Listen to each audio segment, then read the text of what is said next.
We got OTAs. Shout out to OTAs, man. Ultimately getting started, man. And like we talked about last week with TG, we know OTAs this go around a little bit different, right?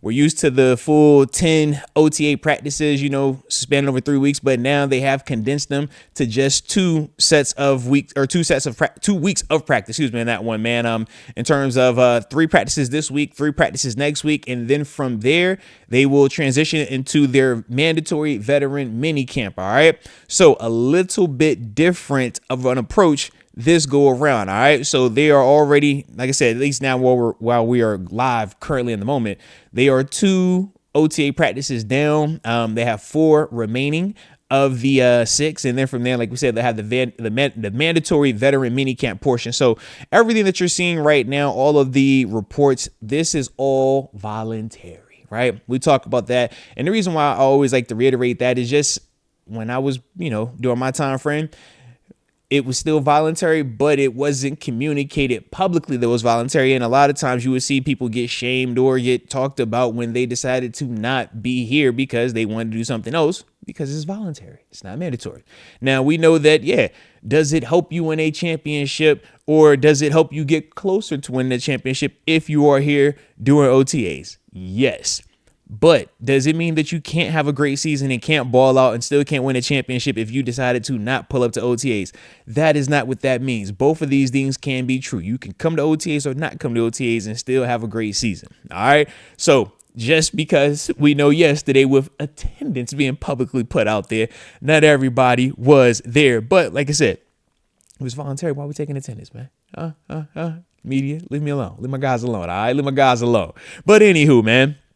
Like I said, man, we did get the second practice today, and shout out, man, to the guys that were there, man, the guys that have been showing up for this portion. Like I said, man, it's the you need to know who you are time of the off season. And what I mean is, if you're a big dog, you don't have to show up to this. Hey, if you're a big dog, you got a longer leash, man, a longer leash for a lot of things. But if you are not the big dog, you better understand where you fall in line and ultimately how to keep the higher ups happy with you. And the best way to do that is to show up to this type of stuff, man. And it's good work. Granted, you're in shirts and shorts, but you still have helmets on. You're still getting a chance to go through the feeling of football, getting in and out of the huddle, the little details, communicating pre-snap checks to post-snap checks, right? All of those type of things, man, they do matter. And regardless of how we minimize them, because it doesn't give us the instant win or loss satisfaction, right? Because we know everybody is instant. I got to have my answer right now. Are we a championship team or do we suck? Is this player a Hall of Fame or is he a bust? We have no time for the minutia, no time for the journey, no time for the in-between. This is the in-between. This is the journey part. And this is the part that if you really are, as invested, which typically if you're watching this show, man, and if you, following the team the way that Steelers Nation typically follows, we would like to say that we think of you as a little bit more invested than just that surface level fan. This is that fan that does care about some of that understanding. That fan that it's like, all right. Well, who's showing up? Is Roman Wilson out there? What does he look like? Well, why does it matter if OTAs don't matter, right? Well, they actually do matter because you get the chance to get these reps. And to me, man, it was kind of cool to see Roman Wilson, man, running around getting some clips, through social media. Robert Woods is another guy. Low key, it took me a minute to realize who the heck Robert Woods was when I seen him running around. I'm like, hold on, bro. I know Robert Woods. I know Woody really well. But hold on, bro. It just looked different seeing him in the black and gold. It's like, man, all right. But that's that vet vibe right there. And I'm hopeful that, obviously having a vet like that present for OTAs with a guy like Roman Wilson, who to me, I think that's the guy that you mirror your game after early on right now. And if you're trying to find somebody to emulate, somebody to say, all right, who has already done it? Who has already kind of, lived this bigger body, physical wide receiver, more of a route runner, silky smooth, good hands catcher. Like, who's done that? And you look for those examples. And you got one of the best dudes that has done it, throughout these past 5 to 10 seasons. So with Roman Wilson, I'm looking at him to say, man, you better get in his back pocket, man. Wherever he goes, you go, right? But it was definitely crazy seeing my man Robert Woods out there. I'm like, yo, who is this? What number is that? Who is this player? That's not Roman Wilson. That's not Roman Wilson. I don't know who this is. Who's this guy? Yeah, man. But shout out to him, man. And shout out to the Jerseys game, man. You got to keep up with these numbers going around right now. All right. We got Woods. He obviously know he in 16. I remember saying he's in 16. We had the new cat we just signed who was in the rookie mini camp, right? In terms of Montana Lamonius. Is it Craig? I want to say it's Montana Lamonius Craig. Make sure I ain't butchering it. Yeah. Lamonius Craig, right? He was out there yesterday. They had just signed him. He was in the 14 from GP. I was like, oh, that ain't what, who did it? And now today, they got a whole new number on him. He in 21. Kenneth Gainwood pulled up on the 14. Say, look, bro, I'm getting my number. All right. That's what you get doing with OTAs. It gets that type of little just, oh, who's this? What's that? It's just fun. But more importantly, man, like I said, man, having the guys back in the building, man, having the guys on that practice field, this is where we get to at least starting to see certain things information wise. We obviously have heard the reports about what the offensive line would look like. Well, you finally got a chance to see at least what that looks like on the grass together. Now, we know during this time of year, once again, shirts and shorts, helmets only. You're not seeing anybody show physicality. You're not seeing people really try to run, block, pass, block, etc. You are working together at about, in terms of the trenches, about 80% speed, right? We get in there, but hey, no contact, no finishing, either party. And if it looks like it could get weird, offense, you got it. So with that, we're not overly, critical of whatever you see. It's more so just who is in what positions. Troy Fautano at right, Broderick at left, right? The little things like that. Okay, all right, Frazier here, McCormick there, say Mala. All right, bet.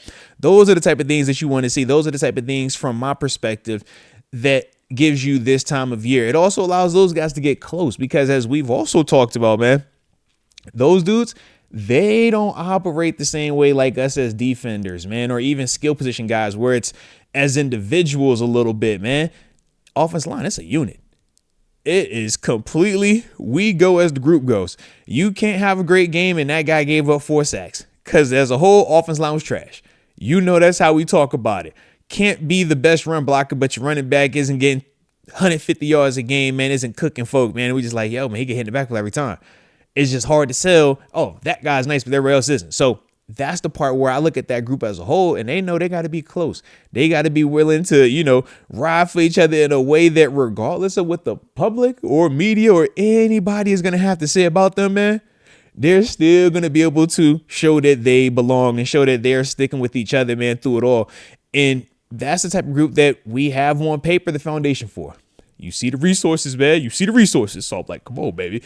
Make us feel good. Pretty please. Because if they can, hey, we got us a chance. Or potentially have us a chance. We'll see. We will see.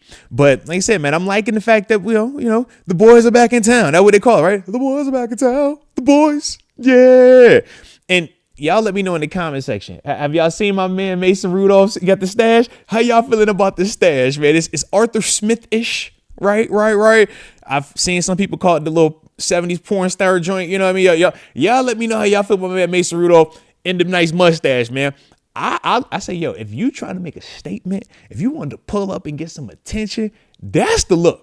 That for sure was the look right there, man. But y'all gotta let me know how y'all feel about it. I was like, all right, statement piece. I like the statement piece. Shout out to the stash, man. Black and Yellow Texas still says, yo, the stash is decent. Can't lie. I'm just saying, bro, the stash caught me off guard. I was like, bro, I rocks with it. DC 53 said, bro, think he schemes. Now listen, Paul Schemes was around the city, man. Paul Schemes pulled up the Chick-fil-A. I said, yo, you at the Chick-fil-A that I be at. That's Chick-fil-A around the city, bro. No. You don't be on this side of town. What you doing over here, man? Shout out to Schemes, though. But yeah, I can see the Schemes influence with that one, man. Absolutely. There it is. Great. See, that's the one right there. Arthur Smith and Mason Rudolph, mustache bros. You see him, bro? I must ask you a question. Shout out to my mustache gang out there, man. Like I said, seeing them with the little stash, man, they had me over here like, bro, I might just told the barber last night, bro, just chop the chin hair off, man. Just, you know what I'm saying? Look, let me walk around with just stash only, man. Oh, we got the homie Mark Bergen. Shout out to Mark. He calls it the majestic mustachioed Mason. Triple M. Shout out to Triple M. And shout out to Mark also, man, tapping in with us. Like I said earlier, man, y'all make sure y'all tap into that content. And, man, him dropping more content coming with Mark, man. You already know. Let's get it.